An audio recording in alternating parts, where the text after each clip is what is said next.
Shriram time news मध्ये मी कैलास सोनवणे आपले हार्दिक स्वागत करतो। सुरुवातीला पाहूया 24 तासातील ताज्या घडामोडी। धुळे शहरातील क्युमाइन क्लब येथे कुमार व कुमारी जिल्हा अजिंक्यपद निवड चाचणी स्पर्धेचे करण्यात आले उद्घाटन। भक्तिनगर व शहीद भगतसिंग कॉलनी येथे रस्ता काँक्रीट करण्याच्या कामाचा अल्फा अग्रवाल यांच्या हस्ते करण्यात आला शुभारंभ। महाराष्ट्र पुरोगामी शिक्षक संघटनेचे वार्षिक अधिवेशन संपन्न। लामकानी येथील इंग्लिश स्कूलच्या सन 1989च्या 10वीच्या बॅचच्या माजी विद्यार्थ्यांचा स्नेह मेळावा मोठ्या उत्साहात संपन्न। आणि माऊलीनगर येथील श्री गुरुदत्त मंदिर येथे आयोजित अखंड हरिनाम सहकीर्तन सप्ताह व श्रीरामचरित कथा सोहळ्याचा करण्यात आला समारोप।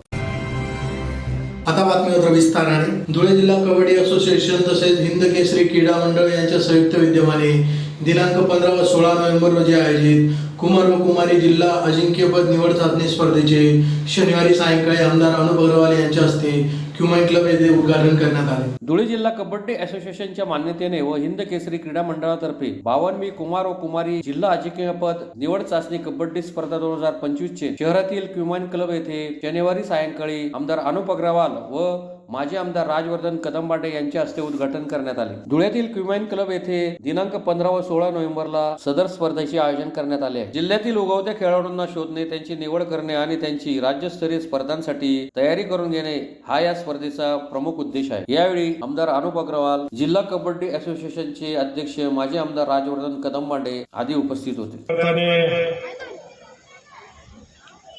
जे केव्हाचे बिचारे समोर बसून बोर होत आहेत त्यांना या ठिकाणी कबड्डी खेळायची, ते सर्व माझे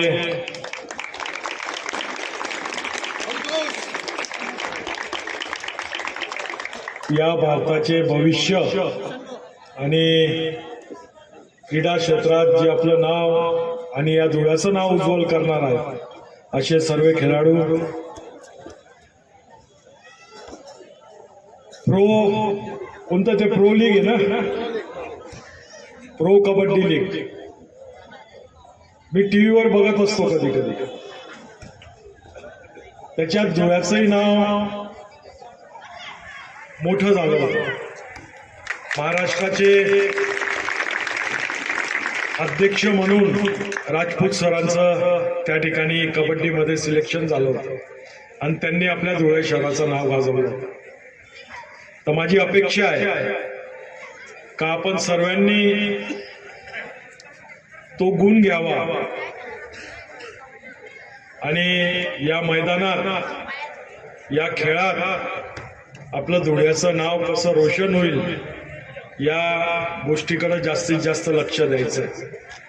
आजकालची तरुणाई नशेच्या अधीन चालली जाते, पानटपरीवर उभे राहतात, सिगरेट पितील, एखादी मुलगी गेली का असं मस्त पेटवते, त्यांना वाटतं का त्या मुलीला फार बरं वाटतं पण ती शिव्या देते तुम्हाला। म्हणून या व्यसनांपासून लांब राहून आपलं शरीर, आपलं आरोग्य याच्याकडे आपण लक्ष घाला आणि या शहराचं नाव कसं उज्ज्वल करता येईल याच्याकडेही आपण सर्वांनी जास्तीत जास्त मेहनत करायची, प्रयत्न करायचे। हिंद केसरी क्रीडा मंडळाच्या वतीने मला वाटतं वर्षातनं 2-3 कार्यक्रम तुम्ही आयोजित करतातच। अतिशय चांगलं असं काम या सर्व माझे मित्र आणि या मंडळाचे सर्व मेंबर अतिशय सुंदर काम करतायत। मी त्यांना खूप खूप त्यांचं अभिनंदन करतो आणि काही अडचण आली तर नक्कीच आपण ती सॉल्व्ह करू आणि पहिले कानादेश ची एक स्पर्धा तुम्ही घ्या, त्याच्यासाठी आपण 5 लाख रुपये निधी तुम्हाला मी या ठिकाणी देतो, परंतु आपली कानादेश ची एक स्पर्धा आपण या ठिकाणी घेतली पाहिजे।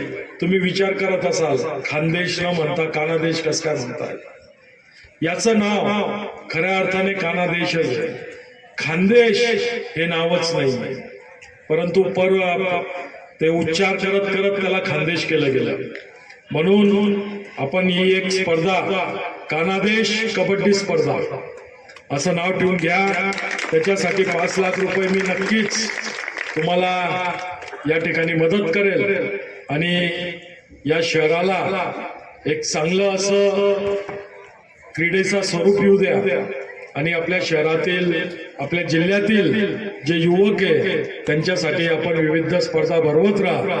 काही मदत लागली मी नक्कीच करेल. या ठिकाणी बोलवलं, सत्कार केला त्याबद्दल मी आपल्या सर्वांचं मनापासून आभार व्यक्त करतो.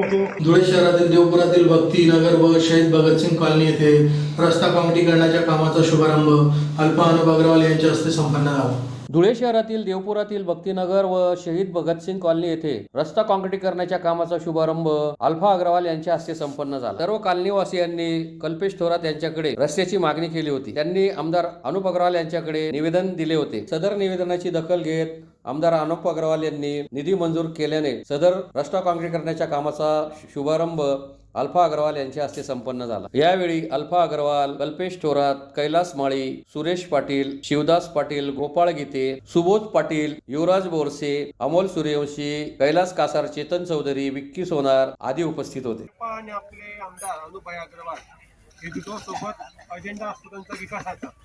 त्यांचा विकासाचा मुद्दा आहे, त्यांचा जो एक म्हणणं आहे त्यांचं स्पष्ट म्हणणं आहे की हे रस्ते, हे गटारी, हे लाईट लूट होतात, हे होणारच आहे आणि हा जनतेचा अधिकार आहे. याच्याबद्दल तर कोणी बोललंच नाही पाहिजे की मी हे काम केलं, मी ते काम केलं, असं त्यांचं स्पष्ट म्हणणं आहे. पण हे ज्या गोष्टी आहेत, रस्ते असतील, गटारी असतील, ड्रेनेज लाईन असेल, तुमची पाईपलाईन असतील, तुमची लाईट असतील, हा आपला मूलभूत अधिकार आहे. हे केलं म्हणजे कोणताही नगरसेवक, कोणत्या आमदार उपकार करत नाही, हे त्याचं कर्तव्य आहे. याच्या पलीकडे आपल्या विकासातील काहीतरी साध्य करायचं याच्याकडे ते MIDC करता खूप प्रयत्नशील आहे. स्पष्ट बाबी आहेत म्हणजे समजून घ्यायचे ते अनुभयात बसलेले. शेवटी आपण सगळ्यांना माहिती सांगणी असते. बाबींनी सपोर्ट केला आणि म्हणून आज भैया आमदार झालेला आहे. तिथे ज्या ठिकाणी तिथं आहेत समजून घ्यायचं की हे सगळ्या गोष्टी त्यांच्यावर पोहोचतात, त्या गोष्टी 100% होणारच आहे. आज ते ना काही ठिकाणी एका ठिकाणी केले त्यांचं ते कार्यक्रम होता तिथे अडकलेले आहेत, तिथे येऊ शकले नाही आणि एक व्यक्ती 10 ठिकाणी उपस्थित राहू शकत नाही. लग्नाला आता मला पण आपण 10 ठिकाणी जायचं असतं. म्हणून हा जो विषय असतो की ह्या ज्या मूलभूत गोष्टी आहेत त्या सगळ्या आता लिहिल्या जातील. त्या प्रत्येकाच्या ठिकाणची जी आवश्यक येतात, काही म्हणलं की रस्ताच नाहीये, रस्ता झालाच पाहिजे, खूप त्रास होतो, ऍक्सिडेंट होतात, त्या सगळ्या गोष्टी होतील. त्यामुळे तुम्ही निश्चिंत राहा. आणि ह्याला गोष्ट मागचा इथे कोणत्याही प्रकारे मी एक भाजपाचा पदाधिकारी किंवा प्रदेश चिटणीस म्हणून बोलत नाहीये. आधी काय होतं, 5 वर्ष आमदार MIMचा होता, पहिले 2.5 वर्ष सत्ता महाविकास आघाडीची होती. हवा तसा निधी योग्य प्रकारे मिळालेला नाही आपल्याला. ह्या गोष्टी आहेत, हे कारण द्यायचे कामं मी करत नाही, पण ह्या खऱ्या गोष्टी. आता आपले आमदार स्वतः बसले, स्वतः आपल्याला आता सरकार महाराष्ट्रात आहे, दिल्लीत आहे. आता योग्य प्रकारे खूप चांगल्या प्रकारे 10 लोकांना रोज भेटून मंत्रालयामध्ये अनुभया वेगवेगळे काम आणण्याचा प्रयत्न करतात आणि ते होतील. होतात. आता संजीव बोलले, एक त्याला प्रत्येक गोष्टीला वेळ लागतो. एवढा मोठा आपला धुळे शहर आहे, प्रत्येक धुळे एकाच वेळेस सगळे कामं सुरू होणं कठीण आहे. निधी सुद्धा आता वरती वर्षात कमी आहे. लागत निधी प्रत्येक गोष्ट होत राहील आणि प्रत्येक गोष्ट होण्यामागे थोडा वेळ लागेल. त्याच्यात आपण सगळ्यांनी साथ दिली पाहिजे. आणि मी तर नक्कीच आपले संघाचं नक्कीच कौतुक करेल की त्यांनी अगदी भैयांच्या मागे लागून कारण की भैयांना कामं भरपूर आहेत. पण आपण त्यांना सांगणार नाही, त्यांना आपण सूचित करणार नाही की भैया या ठिकाणी असं काम आहे. रोड मंजूर है भगवती नगर का 250 मीटर के पास का, और जल्दी 4 दिन में पूरा काम कंप्लीट हो जाएगा. कल्पेश विभाग से आश्वासन दिया है और वो हो ही जाएगा. और आप लोग को और जो समस्या होंगी, यहाँ पे लाइट, घंटा गाड़ी वगैरह सब व्यवस्थित आ रही है. लाइट है हर पोल पे. पोल ही नहीं है क्या? पोल ही नहीं है भैया, पोल ही नहीं है. शुरुआत तो यहाँ से हो रही है. तो अपने आमदार कार्यालय में निवेदन लेकर आना है, वहाँ पे दे देना. या फिर कल्पेश भैया है यहाँ से, यहाँ पे उम्मीदवार कौन है इच्छुक लेके आने का, उनके पास संजू नाना के पास दो, भैया लोग हैं उनके पास दो. बरोबर सब काम व्यवस्थित होंगे और जल्दी होंगे. जो बात 100 बात की एक बात बोला था. आपने जो भी काम कराना है अभी तुरंत करवाइए. बाकी आप लोग ज्यादा समझदार. हाँ बोलिए, क्या हुआ आपका? अच्छा 1 मिनट. हाँ 1 मिनट. लिखित अर्ज दिले. बोलते थे कि हमारी समस्या हुआ, हमको बोलते थे कि हमारा वार्ड नहीं है, तुम्हारा नगर सेवक आलेंगे. ऐसी परिस्थिति ऐसी थी. जब हम लोगों ने कल्पेश नाना जो इधर के उम्मीदवार है उनको बताया, तब थोड़ा कुछ हो रहा है.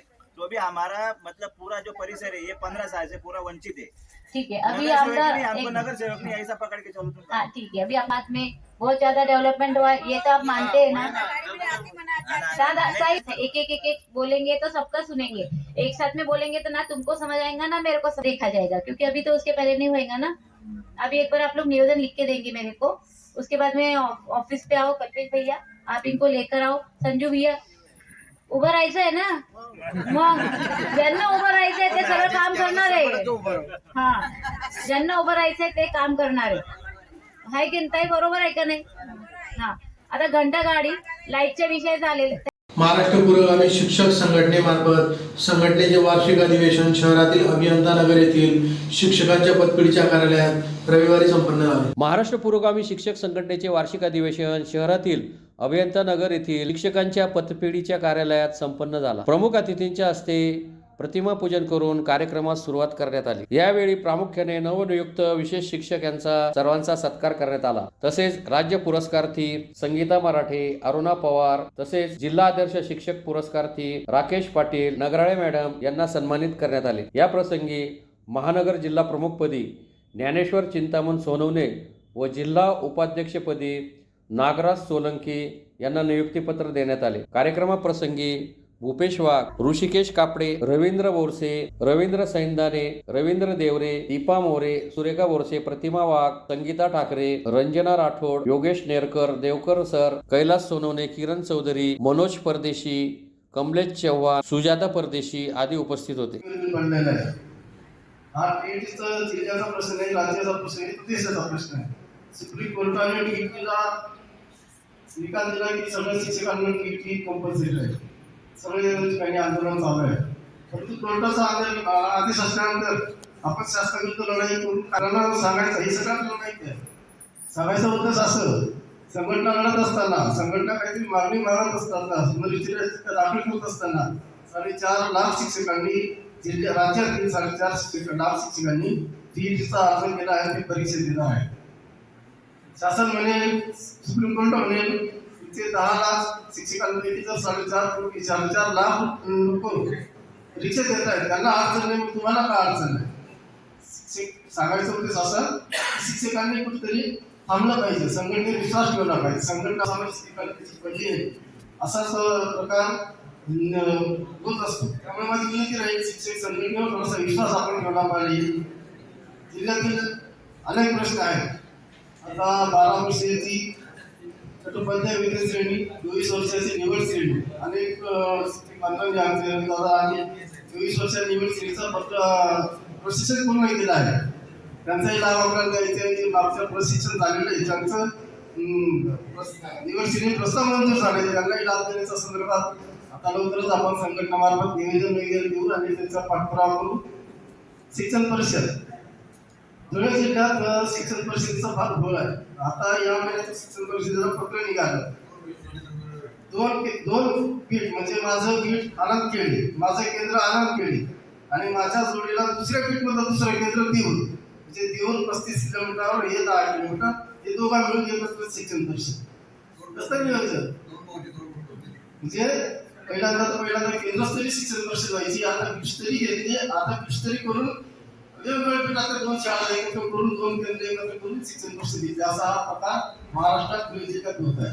2 दिवस चालणारी शिक्षण परिषद, त्यांचा उद्देश असा की शाळेच्या मुलांचं धुळे तालुक्यातील लांबकाने येथील इंग्लिश स्कूलच्या सन 1989च्या 10वीच्या बॅचचा माजी विद्यार्थ्यांचा स्नेह मेळावा मोठ्या उत्साहात संपन्न झाला। धुळे तालुक्यातील लांबकानी येथील इंग्लिश स्कूलच्या सन 1989च्या बॅचच्या 10वीच्या विद्यार्थ्यांचा स्नेह मेळावा मोठ्या उत्साहात संपन्न झाला। सुमारे 36 वर्षांनंतर जुने मित्र एकमेकांना भेटल्यामुळे आनंद व्यक्त करण्यात आला। यावेळी अनेकांनी मनोगत व्यक्त करीत जुन्या आठवणींना उजाळा दिला। मेळाव्यास पुणे, मुंबई, नाशिक अशा विविध ठिकाणाहून वर्गमित्र लांबकानी येथे जमले होते। यावेळी माजी विद्यार्थ्यांतर्फे गुरुजनांचा सन्मानही करण्यात आला। या प्रसंगी chairman Purushottam Pakale, S C. Pakale, B C. Mahale, K B. Chaudhari, D S. Wagh, Dinkar Devare, Nanasaheb Pakale, Baburao Diware, मुख्याध्यापक एस.डी. वाविस्कर, जिल्हा परिषद मुख्याध्यापक बापू पाटील यांच्यासह माजी विद्यार्थी मोठ्या संख्येने उपस्थित होते। इंग्लिश स्कूल लांबकानी या शाळेतील माजी विद्यार्थी 36 वर्षानंतर सर्व वर्ग मित्रमैत्रिणी एकत्र येऊन जुन्या आठवणींना उजाळा देण्यासाठी आणि जे आमचे गुरुवर्य होते त्यांच्याप्रती कृतज्ञता व्यक्त करण्यासाठी, गुरूंचा सन्मान करण्यासाठी आम्ही आज मैत्रीचा स्नेहसंमेलन हा कार्यक्रम आयोजित केला आणि या कार्यक्रमाला आमचे सर्व वर्ग मित्र आणि मैत्रिणी या ठिकाणी आलेत आणि आम्ही हा कार्यक्रम मोठ्या आनंदाने आणि उत्साहाने साजरा केला. मित्रांना आठवण म्हणून एक भेटवस्तू त्या ठिकाणी आम्ही प्रत्येकाला दिली, तसेच गुरूंचा सन्मान केला. अशा पद्धतीने हा आमचा मैत्रीचा स्नेहसंमेलन हा कार्यक्रम या ठिकाणी आम्ही साजरा केला. धुळे शहरातील जुने धुळ्यातील सुभाषनगरातील माऊलीनगर येथील श्री गुरुदत्त मंदिर येथे आयोजित अखंड हरिनाम सहकीर्तन सप्ताह व श्रीरामचरित कथा सोहळ्याचा समारोप काल्याच्या कीर्तनाने संपन्न झाला. यावेळी महाप्रसादाचे आयोजन करण्यात आले होते. धुळे शहरातील जुने धुळे येथील सुभाषनगरातील माऊलीनगर येथील श्री गुरुदत्त मंदिरात सुरू असलेल्या अखंड हरिनाम सहकीर्तन सप्ताह व श्रीरामचरित मानस कथा सोहळ्याची हरिभक्त पारायण मच्छिंद्र महाराज वाडीभोकरकर यांच्या काल्याच्या कीर्तनाने समाप्ती करण्यात आली. यावेळी महाप्रसादाचे आयोजन करण्यात आले होते. माऊलीनगर येथील श्री गुरुदत्त मंदिर येथे दिनांक 9 नोव्हेंबर ते 16 नोव्हेंबर दरम्यान अखंड हरिनाम सहकीर्तन सप्ताह व श्रीरामचरित मानस कथा सोहळ्याचे आयोजन करण्यात आले होते. सदर कीर्तनी सप्ताह व कथेची काल्याच्या कीर्तनाने सांगता करण्यात आली. यावेळी महाप्रसादाचे आयोजन करण्यात आले होते. महाप्रसादाचा शेकडो भाविकांनी लाभ घेतला. अखिल कोटी ब्रह्मांड नायक भगवान पांडुरंगाच्या कृपाशीर्वादाने व साधू संत आशीर्वादाने ज्या पावन पवित्र झालेले आमचं माऊलीनगर, या माऊलीनगरमध्ये गेल्या 18 वर्षापासून सप्ताह होत आहे. 19व्या वर्षी बी आजचा 7व्या दिवसात पालखी सोहळा आज 9/11/2025 या रोजी आपली सप्ताह सुरुवात झाली. त्यामुळे रोज सकाळी रामकथा 2 ते 5 रामकथा होती, सायंकाळी हरिपाठ, रात्री कीर्तन व्हायचे. आजच्या दिवसाला पालखी सोहळा या ठिकाणी आहे. 15 तारखेला उद्या 16 तारखेला सकाळी काल्याचे कीर्तन होईल. त्यानंतर या ठिकाणी महाप्रसाद मोठा भव्यदिव्य होणार आहे. त्या पद्धतीने या सप्ताहासाठी बाहेरगावून रोज मंडळ येतात, रोजचे अनेक कार्यक्रम होत असतात आणि या उद्या महाप्रसाद होणार आहे. त्यासाठी सर्व भाविकांनी लाभ घ्यावी नम्र विनंती. रामकृष्ण. पुन्हा एक नजर ठळक घडामोडींवर. धुळे शहरातील क्युमाइन क्लब येथे कुमार व कुमारी जिल्हा अजिंक्यपद निवड चाचणी स्पर्धेचे करण्यात आले उद्घाटन. भक्तिनगर व शहीद भगतसिंग कॉलनी येथे रस्ता कॉन्क्रीट करण्याच्या कामाचा अल्फा अग्रवाल यांच्या हस्ते करण्यात आला शुभारंभ. महाराष्ट्र पुरोगामी शिक्षक संघटनेचे वार्षिक अधिवेशन संपन्न. लामकानी येथील इंग्लिश स्कूलच्या सन 1989च्या 10वीच्या बॅचच्या माजी विद्यार्थ्यांचा स्नेह मेळावा मोठ्या उत्साहात संपन्न. आणि माऊलीनगर येथील श्री गुरुदत्त मंदिर येथे आयोजित अखंड हरिनाम सहकीर्तन सप्ताह व श्रीरामचरित कथा सोहळ्याचा करण्यात आला समारोप. याचबरोबर श्रीराम टाइम न्यूजचे बातमीपत्र संपले. दिवसभरातील ताज्या घडामोडींसाठी पाहत राहा श्रीराम टाइम न्यूज. भेटूया पुढील प्रसारणात. तोपर्यंत नमस्कार.